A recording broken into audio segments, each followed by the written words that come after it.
आदित्यनाथ योगी होश में आओ, होश में आओ, होश में आओ। आदित्यनाथ योगी होश में आओ, होश में आओ, होश में आओ। योगी मोदी होश में आओ, होश में आओ, होश में आओ। इसने कुशबा के हत्यारों को फांसी दो, फांसी दो।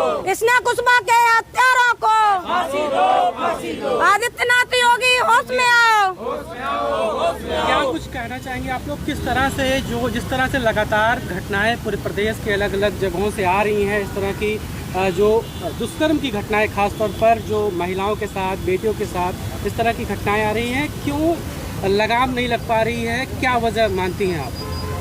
क्योंकि मुझे तो लगता है कि ये हमारी बच्चियों को पढ़ने से रोक रहे हैं, इसका मतलब इसलिए न्याय नहीं दे रहे हैं। दूसरी बात कि बच्चियों की हत्या पर हत्या होती जा रही हैं और एक तरफ कहते हैं बिल्डोजर वाले बाबा, तो अब कहाँ गई तुम्हारी बिल्डोजर?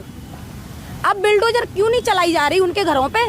हत्यारे खुले में घूम रहे हैं, क्यों नहीं हो पा रहा है आपसे तो कुर्सी को छोड़ दो। क्यों बैठे हो कुर्सी को घेर के? इसलिए बैठे हो क्या कि बच्चियों की हत्याएं करवाते रहें?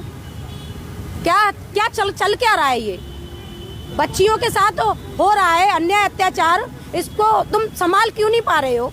नहीं संभाल पा रहे हो तो कुर्सी को छोड़ दो।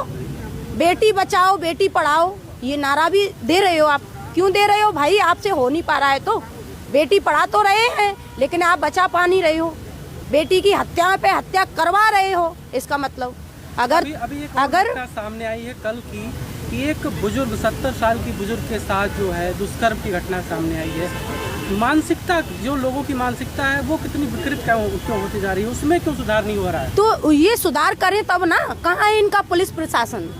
क्यों नहीं ध्यान दे रहा है इस चीज पे? या तो आपकी नजर नहीं है पुलिस प्रशासन पे, इसलिए जो अन्याय अत्याचार हो रहे हैं ना उस पे रोक नहीं लगा पा रहे हो। यही तो है, हम क्या समझे बताइए आप? हत्या करके और एक तरफ लटका के षड्यंत्र के साथ तुम बोल देते हो कि वो तो आत्महत्या कर लिए बच्ची ने, तो साबित तो करें। एक तरफ तुमने बच्ची का दाह संस्कार भी करवा दिया, घर वालों को इजाजत नहीं है क्या? उनको देखने तक नहीं दिया। क्या समझे इससे? आत्महत्या समझे? क्या समझे बताइए आप? या तो आपने मार के लटकाया है, इसका मतलब तो डर था तुमको कहीं ना कहीं, इसलिए तुमने उनके घर वालों को आने से पहले ही उसका दाह संस्कार कर दिया। भाई कम से कम मिलने तो देते। पहली बात तो अगर ऐसी घटना होती है ना तो उसको लटके हुए होते हैं ना तो उसको उतारते भी नहीं है जब तक कोई ना कोई आ नहीं जाता है। ये तो पूरी षड्यंत्र के साथ हो, उनके घर वालों को भी मिलने नहीं दिया।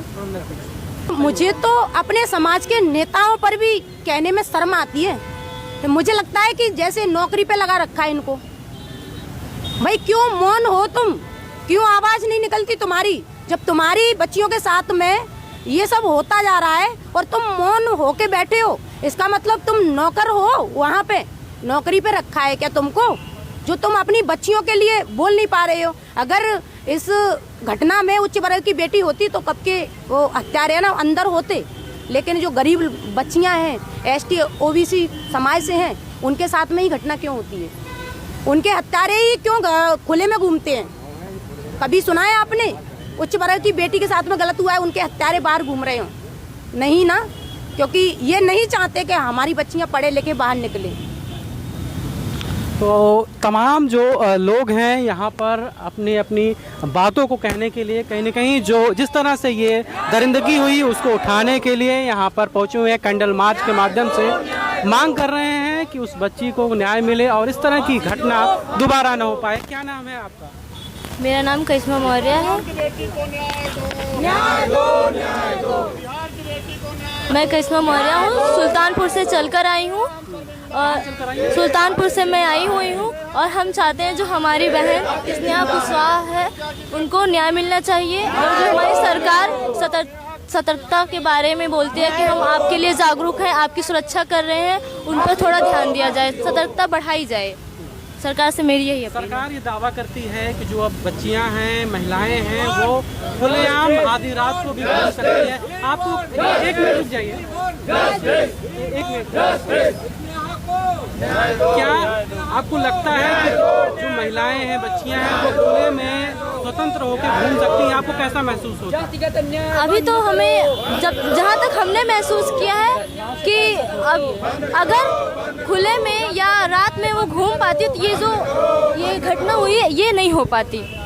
तो हमें ऐसा लगता है कि ये जो सरकार ने ऐसा कहा है या कहते हैं कि बेटी बचाओ बेटी पढ़ाओ, तो उसके बारे में अभी उतना काम नहीं किया जा रहा है। बस नमस्कार सर, मैं बबीता कुशवाहा हूँ कानपुर से। और आए दिन की जो ये घटनाएं हो रही हैं